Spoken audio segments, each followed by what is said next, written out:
Bonjour la famille, j'espère que vous allez bien et que vous avez passé une excellente nuit. Vous savez ce qu'on dit, non? Réveillez-vous, le monde appartient à ceux qui se lèvent tôt. Je ne sais pas si c'est vrai, mais essayons de nous lever tôt pour changer les choses pour nous aussi. Le thème du jour aujourd'hui, on va parler de méchanceté. Pourquoi ce thème? Parce que hier j'ai échangé avant d'aller au lit avec un jeune Guinéen résidant en France. Et ça m'a permis de réfléchir sur ce sujet et puis d'en discuter et partager avec vous. Vous savez, l'homme noir est à tous les degrés son propre démon. Parce que si l'homme noir est riche, il se sert de sa communauté. Si l'homme noir a le pouvoir, il l'utilise contre sa communauté. Quand je dis l'homme noir, je ne généralise pas, hein. Il y a aussi des Américains qui sont noirs. Je ne pense pas qu'ils aient la même conception de la vie que nous, les Guinéens surtout en particulier. Parce que le Guinéen, plus il a le pouvoir, plus il a envie de l'exercer sur l'autre Guinéen pour paraître aux yeux des autres, pour quelqu'un qui a le pouvoir et l'influence et l'argent. Il y a 3 mois en arrière, j'ai échangé avec un jeune Guinéen à travers la toile qui m'a dit qu'il est arrivé en Espagne en ayant traversé la Méditerranée et toutes les péripéties qui vont avec. J'étais là, waouh, je dis bravo mon frère, franchement tu es d'un courage extraordinaire et puis voilà, je te souhaite en tout cas bonne chance pour la suite de ton aventure. Et hier nuit, il m'a envoyé un autre message, il m'a dit je ne suis plus en Espagne, je suis en France il y a de cela 2 mois. J'étais très content pour lui, je lui ai dit ben alors comment ça se passe les démarches, tu les as déjà entamées et tout ça? Il m'a dit oui, mais j'attends d'avoir la somme nécessaire pour enclencher ma procédure de demande d'asile. Ça m'a fait tiquer parce que je sais qu'on ne demande pas l'asile en payant quelque chose. Je lui ai dit mais pour qu'est-ce qui se passe? Tu dois payer pour demander l'asile en France? Il m'a dit non mon frère, il y a un jeune Guinéen ici qui écrit des histoires. Il m'a demandé de lui payer 500 € pour qu'il m'écrive une histoire qui tienne la route. Je dis quoi?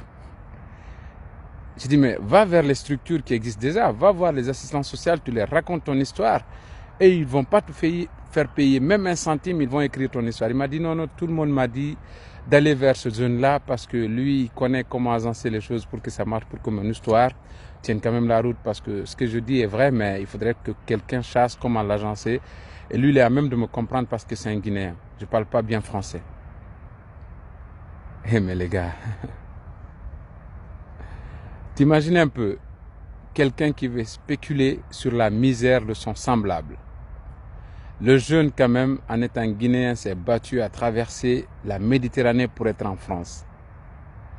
Et toi, en tant que Guinéen qui connais la misère dans laquelle il est venu, toi, en tant que Guinéen qui connais la pauvreté qu'il a fui, toi, en tant que Guinéen qui doit l'épauler dans cette période où il ne connaît rien, il ne connaît personne, il semble vraiment perdu, tu veux spéculer sur sa misère et lui demander quand même 500 €, mesdames et messieurs, pour pouvoir lui écrire une histoire que tu as déjà écrite à 1000 autres personnes.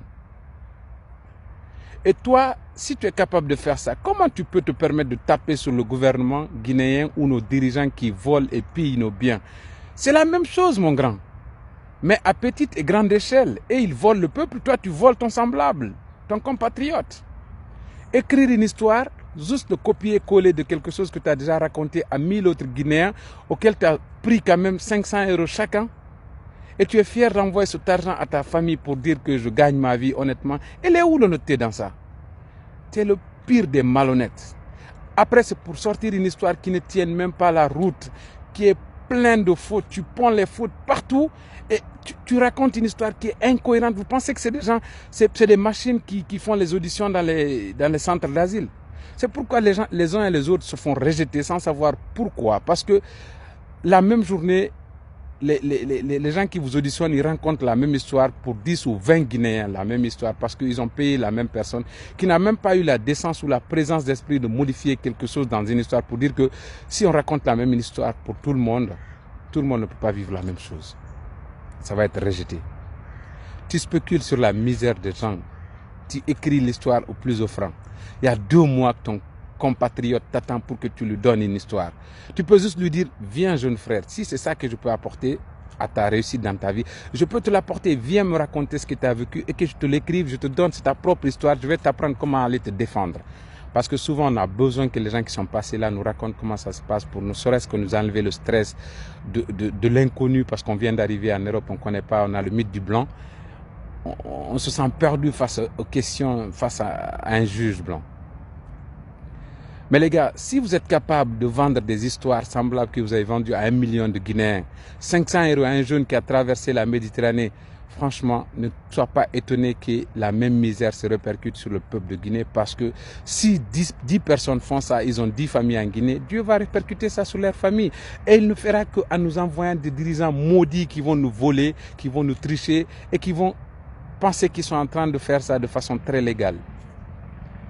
Vous n'avez pas honte de spéculer sur la misère de vos semblables.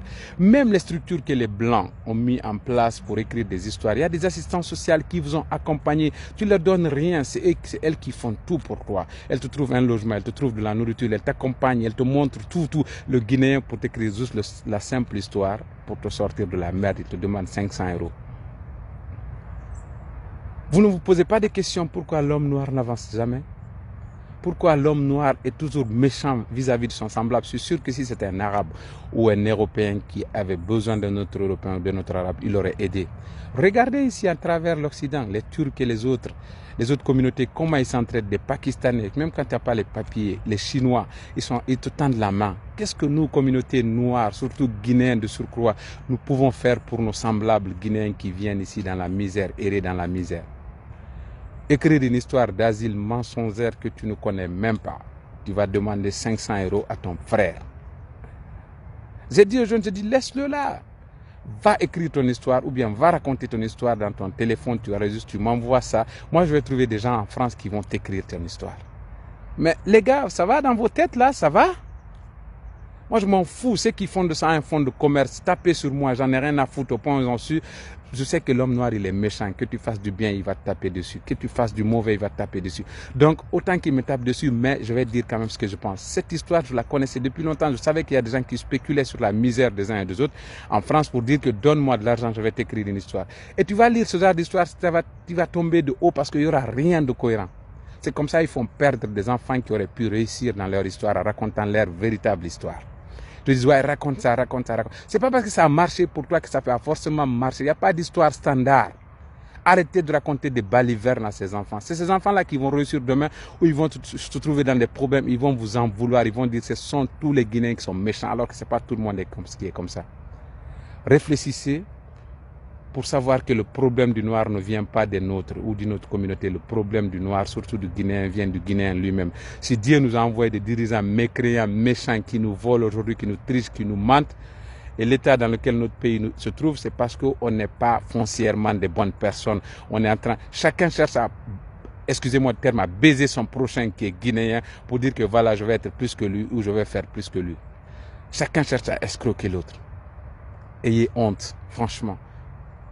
Tu as fait tes études en Guinée et tu viens faire payer un Guinéen juste parce qu'il veut que tu l'écrives dans la langue que la Guinée t'a donnée gratuitement. C'est la honte pour toi. Franchement. Chacun prendra ce qui l'intéresse dans cette vidéo. Et le reste, je m'en fous. Bonne journée les gars. Merci.